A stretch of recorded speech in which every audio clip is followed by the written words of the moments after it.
All right, good morning and welcome back to another edition of Bakersfield Business Partners podcast. My name is Duncan Harris.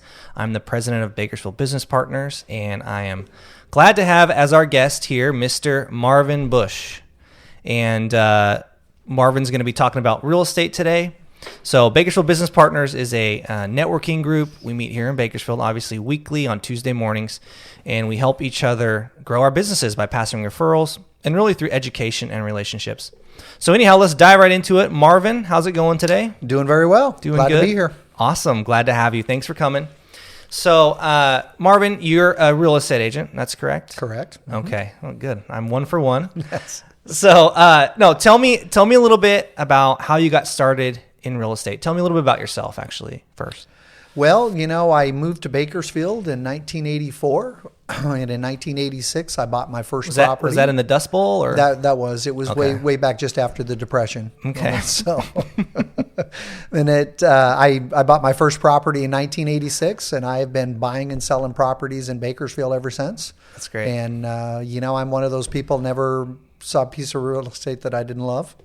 So I just really enjoy it, and decided that I think I would enjoy helping other people reach their goals, real estate goals. So I've started doing this full time back in 2005, and it's just been fantastic. Really enjoy doing it. That's great. And you have a couple kids. Have two daughters. Got a dog. One just graduated from college. The other one's a junior in high school, and one dog. Fantastic. And, that's it. Awesome. So you have been in real estate since 2005. What are we on, 16 years? Mm-hmm. Almost 17 Yes. years it's going to be? Full time, yes. And what did you do before that? I actually was in sales prior to that. I was in the luxury car business, and was at Lexus for about 9 years, and had a very successful career there. Just needed a change. It Right. was something that was a little bit more flexible, so I could spend a little bit more time with my family. And you've had a pretty diverse work background, I think, right? You used to drive trucks, and you've kind of been all over the a trucking company. Just been I kind of made the rounds with a lot of different things. It was a mechanic, so a lot of different things in my past. That's great. And ultimately landed in real estate. Mm-hmm. So tell us, you say you needed to change. Tell us, what's some of the best parts about being a real estate agent? One of the things that I really enjoy about it is no 2 days are ever the same. No two transactions are ever the same. And, it's regardless of what anybody thinks, home ownership is still the American dream. Sure. And it's very rewarding to help someone, especially first-time buyers, Right. Reach that goal of home ownership. It just makes you feel good doing that. And, again, I think that helping people or the real estate industry, you get to know people on a little bit more personal level on that, because there's honestly not much more personal than someone's home. So it's that's a good part of doing that. And that's a fun, happy sale. I'm in insurance. That's a depressing sale. People only buy it because they're mandated to. Right. But when people buy their first house, that's a milestone achievement in their life. Absolutely. It's huge. And, again, I was just reading an article when they were interviewing younger people, and 6 out of 10 said that they would forego having children so they could buy a home first. So home ownership is amazingly important. Kids, who needs them? And if you want to know how personal it is, we have never sold a house. The only thing we ever sell is someone's home. Oh, wow. So hold on, I got to get my tissue out. It does make a difference when people get in, because they buy houses but they sell their home. So it's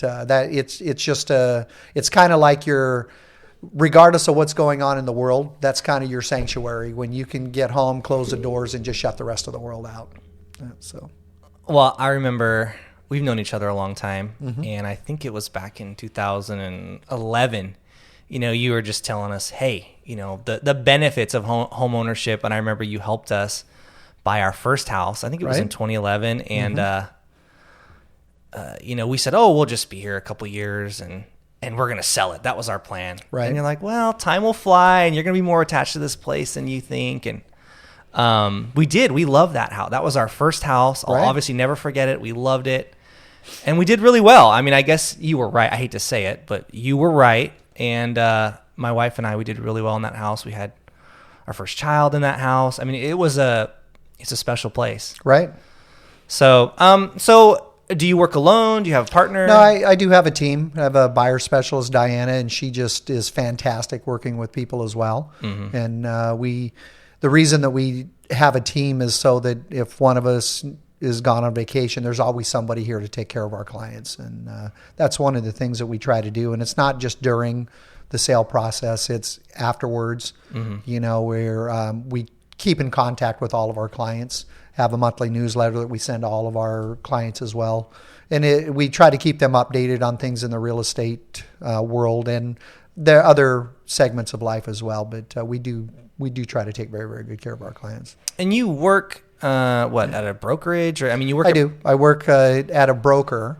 I work under a broker, but I have my own team. Right. So that's Premier Realty. Premier Realty, yes. It's a group of how many agents are there? I think we have about 25 agents. Okay. Somewhere in that ballpark. So big team, and but you have someone on your team as well, Diana. Correct. Yeah. Mm-hmm. And Diana's fantastic, by the way. She helped us. She probably does most of the work, I would think. Well, if you ask her, that's an absolute yes. But she does a fantastic job. Great. How long have you and Diana been together? She actually joined my team in 2008, so It's been quite some time. And I actually worked with her prior to real estate as well. That's the reason that I tried to recruit her to the team, and we just it's been a pretty phenomenal time. Good.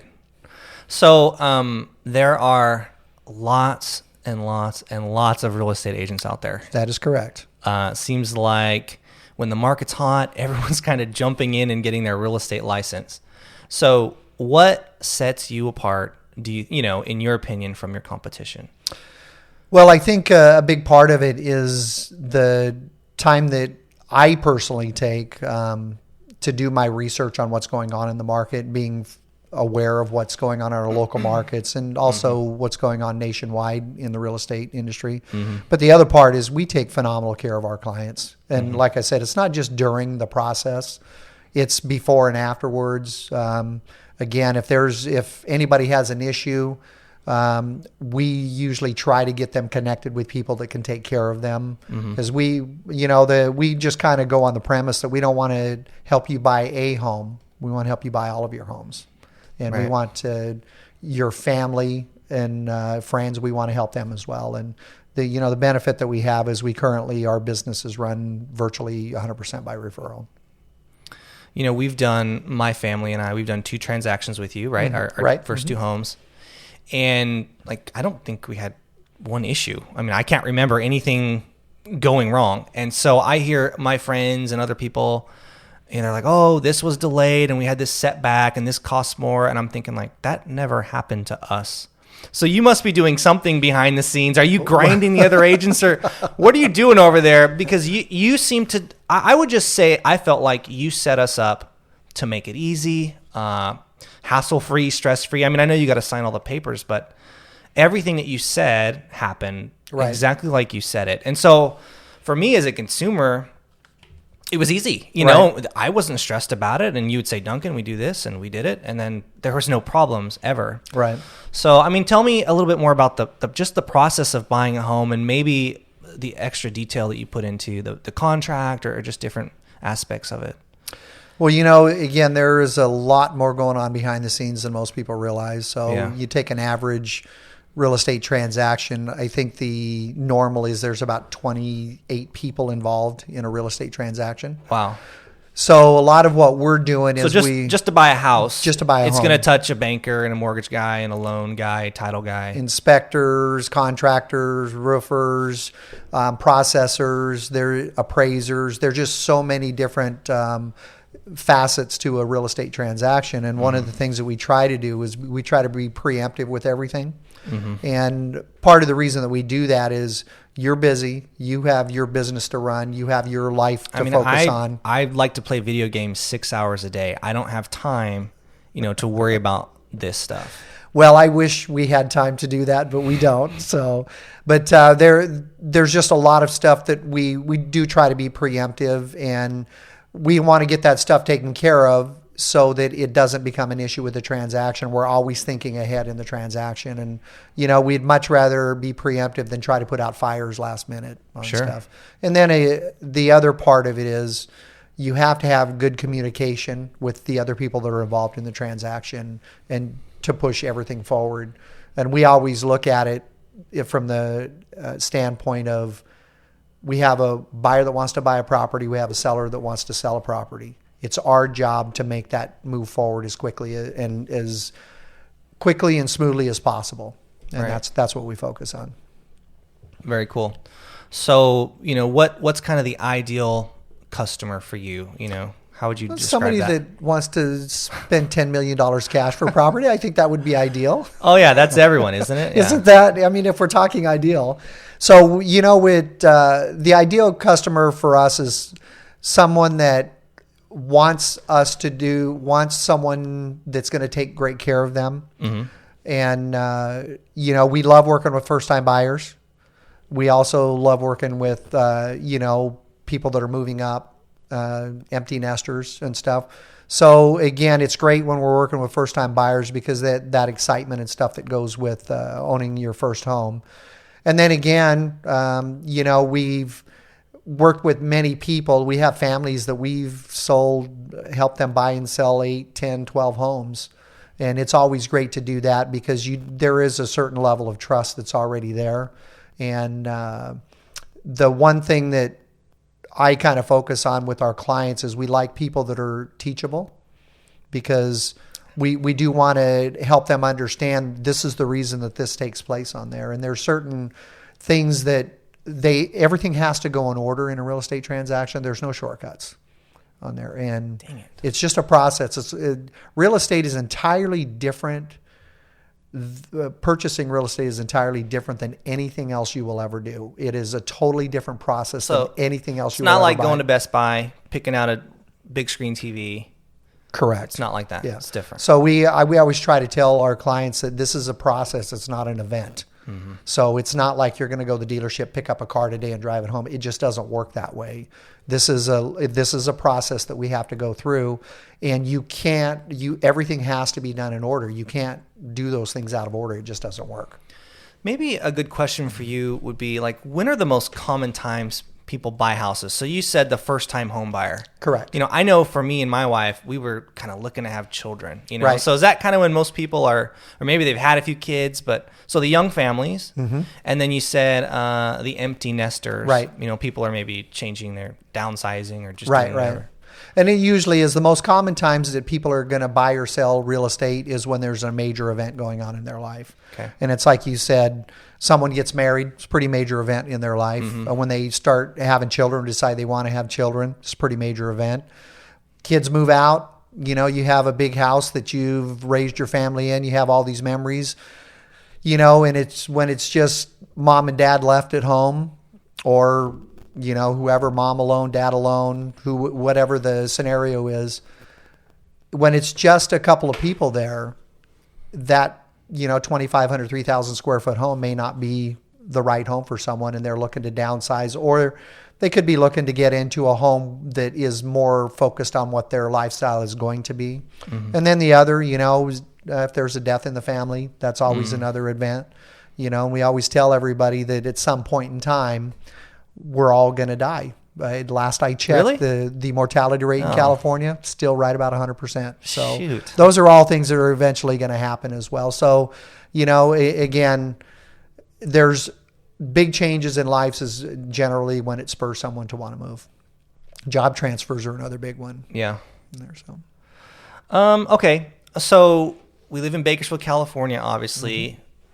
Could you quickly give us kind of a synopsis or overview of what's going on here in the real estate market? Sure. I mean, obviously I think most people are aware that the market's been pretty hot for a little bit. Mm-hmm. And it still is, it's a little bit different than it was a few months ago. We're kind of moving into our seasonal slowing. So we're in October right We're now, in October, October 1st. So we've already gone through our peak season for this year. So we're moving into our seasonal slowing, but the market, still a huge demand from buyers in the market. The difference that I see now versus what it was 6 months ago, if we list a house over a weekend, 6 months ago, we were getting probably 30, 40 showings over a weekend and 15, 20, 25 offers. Now we're seeing probably 10, 15, maybe 20 showings over a weekend and 3 or 4 or 5 offers. But everything is still selling relatively quickly. You know, we usually, most of the stuff that we're listing a week or less, and virtually everything's still selling for over asking price. So it's still, market's still doing well. The pricing in Bakersfield, everybody thinks that they're high, but comparative to the rest of the state, it is still such a bargain here. Do you have any stats on that? I mean, I know Sure. you've done presentation on that, but could you give us some rough numbers there on Bakersfield pricing? Sure. So if you look at median home prices in the state of California, median home price right now in California is well over $800,000 for the median home price. Bakersfield, it's about $330,000. So when you look at that compared to the rest of the state, it is such a huge bargain here. And that's what part of what is driving our market is we're just seeing an influx of people from other areas because they look at, you know, if I live here in LA, I'm going to be paying $800,000 to $1 million for a home. Mm-hmm. But man, I can go to Bakersfield and I can buy a home for $300,000 or $400,000 that is a mansion compared to what I'm going to spend $800,000 to $1 million on in Los Angeles. That $800,000 house in LA was probably built in the 50s, has no backyard, and correct, 2-bedroom, you know, and they could come here and spend $400,000 and get a 4-bedroom house with a nice yard and 2-car garage. And you know, the other reality that we're going to see here moving forward is that there's going to be a lot of people that are going to be working at home for the foreseeable future. So, you know, geography is not as important now as it was a year and a half, 2 years ago. Mm-hmm. So that's another thing that's driving our market here as well as, you know, with remote working, people can live just about anywhere. So I enroll new employees at my clients, you know, in their health insurance, and the vast majority, just anecdotally speaking, the vast majority are from out of town. Right. You know, and I'll say, I'm talking to them as we're signing up, and where are you from? Oh, I'm from Long Beach. I'm from, you know, down south. I'm from the Bay Area. Right. And they maybe had a family member here, or they were just, like you said, they're like, we realized we were never going to buy a house in LA. Right. And this was our chance, either because they were working from home, to look at other options, to look at Bakersfield. So, no, I mean, just to back up what you're saying, it's a very interesting time in our market. I guess, you know, you might think for someone who maybe wasn't paying attention, you think, well, gosh, COVID probably really hurt the housing market. But it hasn't done that here in Bakersfield at all. No, in fact, it was interesting that we were doing really well anyway prior to COVID, and we had about a 2-week slowdown. And once the shutdown came in March of last year, about 2 weeks after that, real estate was actually determined as I forget what they call it. Essential. That's an essential business. And ever since that happened, it's just been going crazy. And again, the benefit that we have in Bakersfield, we're an hour and a half, 2 hours from Los Angeles. We're 2 hours from the beach. We're an hour from the mountains. And we have 3 of the largest transportation arteries in the country. Right. All connect right through Bakersfield. So, you know, there's a lot of logistics companies that like this area as well. Right. Amazon just built their huge... Right, and they're going to be adding on to that. Are they? Yes, and my gosh. I know that Walmart is expanding their distribution centers as well. And so there's a lot of benefits here compared to, you know, the other areas. When you're looking at like the metro areas, the cost to build facilities is just staggeringly expensive. And, you know, with the transportation corridors that we have here, it just makes more sense for companies to move here. So the market's hot. It's still a seller's market. Absolutely. So what advice would you give? What advice would you give to someone who's trying to buy a house right now today? Well, I think the biggest advice, and rest assured, it is 100% a seller's market, and that is the way it's going to be for the foreseeable future. Okay. So the one piece of advice that I could give buyers is be prepared. Have your own money. Don't think that you're going to be asking the seller to pay for thing, closing costs, things like that, because in the current market that we're in, the sellers just don't have the need to do that. Because if you say, hey, fix the toilet, they'll be like, oh, next offer. Right. Well, and it's not so much that as if you're asking for closing cost credits to help cover your expenses for closing. In most cases, the sellers are just going to move to the next offer that they have. So the other part that I would recommend with buyers is when you're looking at homes, if it's a home that you want, just submit your highest and best offer. Just don't mess around, because just be straightforward with it. Because I will tell you, the prices are not going down. They're going to continue to go up over the foreseeable future. There's no indications at this point in time that anything's going to change in the real estate market, especially here locally. So talk about that a little bit. Obviously, the market's hot here in Bakersfield, but you've also given us some other stats statewide in California about why you think that this market's not going to crash necessarily. It's just going to keep rising. Right. Talk about that a little bit, about the number of houses being built. So I absolutely 100% believe that we are not in a bubble, and it's just based on pure facts. So if you look at homes nationwide, so normally in this country, just through attrition every year, fires, floods, hurricanes, tornadoes, tear downs, just things like that, we usually lose about 1.2 million homes a year.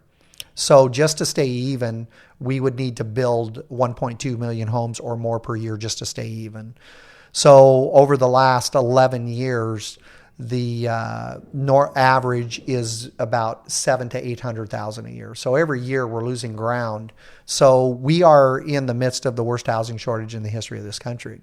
So the forces that are driving real estate right now, they're not artificial like they were in 2004, 2005, 2006. It's not a bunch of investors buying properties and they're artificially inflating the market. We have true forces that are driving the current market that we're in. What about the mortgages being issued now? I mean, they seem to be a lot better underwritten now than they were. Right. So rest assured, the people that are buying homes today are qualified buyers.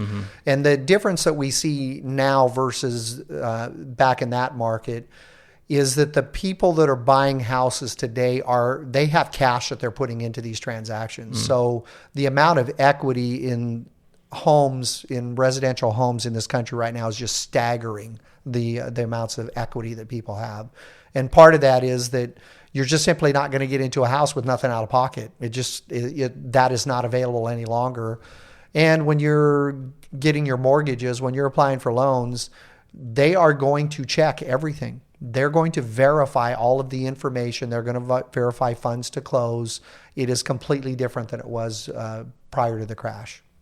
Okay. So much different, much healthier market that we're in right now. Well, that's good news. That's good news. Absolutely. So it's a seller's market, but do you still have advice for maybe someone looking to sell their house that might help them or give them little tips, pointers? Yeah, absolutely. So the one thing that I can say to sellers is just be aware there is a finite amount that you're going to get for your home. Okay, you're not just going to ask whatever you want and you're going to get that. People are still, when they're looking at buying your home, they're still looking at the same things that they were looking at 3, 4, 5 years ago, the condition of the property. So I, in my opinion, one of the biggest mistakes that some sellers make is not having their home ready for the market when it goes on the market. And then the other thing that I would, or the other advice I would give sellers is the highest offer that you get is not necessarily the best offer, because there are still other market forces that you have to deal with in a transaction. Still has to appraise at the contract price.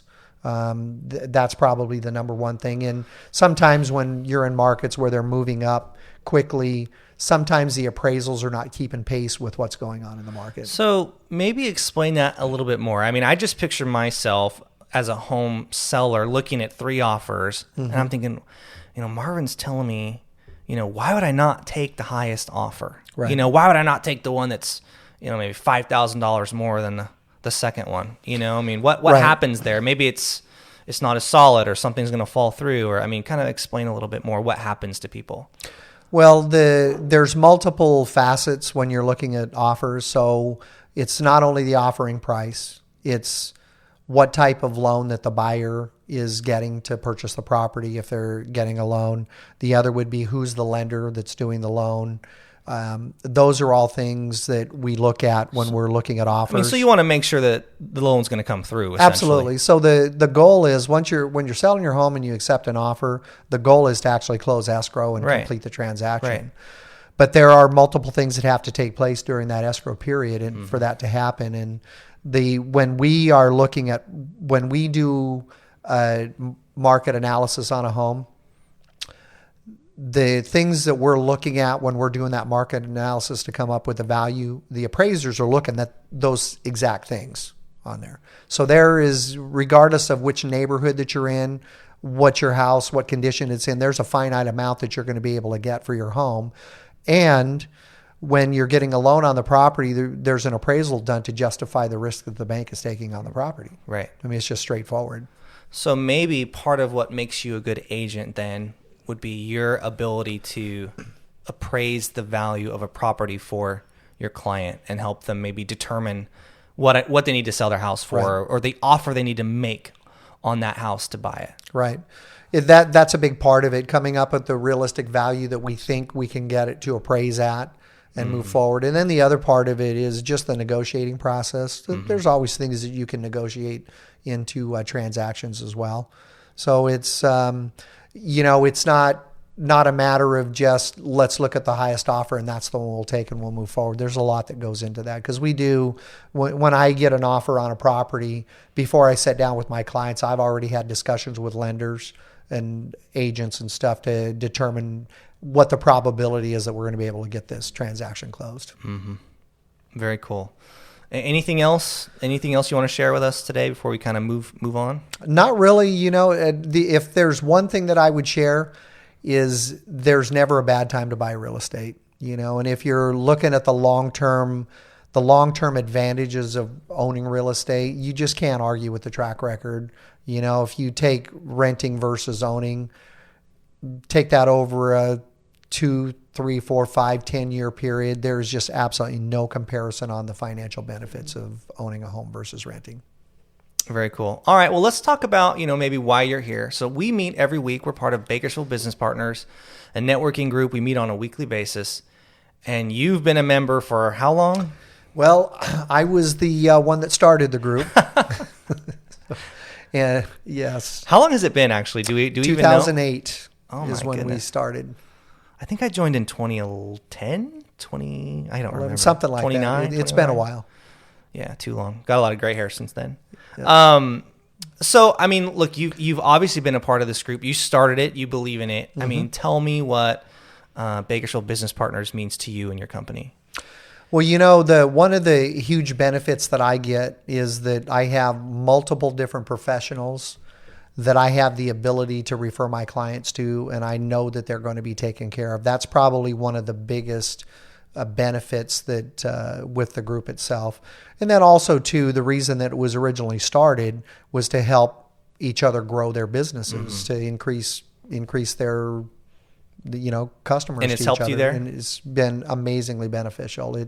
I would say that between 25 to 40% of my business comes directly from Bakersfield Business Partners. Wow, that's great. So who knew 15 years ago when you started this little deal with, right? 4 or 5 people, or however many it is now. We're at 25 now today. Right. And I think we just did $1.5 million in referrals. So right. Pretty impressive group. Well, we owe it all to you. Well, I don't know about that, but it's just a great group of people. And the one thing that I really enjoy about the group is we're not interested in being the biggest, but we look at quality over quantity. And we just have some phenomenal members of the group and some great professionals. And, I feel very confident when I refer someone to other members or other professionals in the group that I know that they're going to be very well cared for. Yeah, I love our group. There's a great core membership that's been there for 10 plus years. The vast majority of our group are business owners or decision makers at their business. And then bottom line is we just have great people. Absolutely. I mean, they're honest, they're reliable, they're just great to work with. So look, if you're listening and you'd like to join us, the name of our group is Bakersfield Business Partners. We meet every Tuesday morning at 7:30, a group of about 25 people. And the goal of the group is to grow our businesses. So we do that through referrals, really relationships and education. So it's been a great experience. Marvin, thank you again for coming today. You're very welcome. Enjoyed it. All right. And until then, we'll see you next time. Thanks so much. Thank you.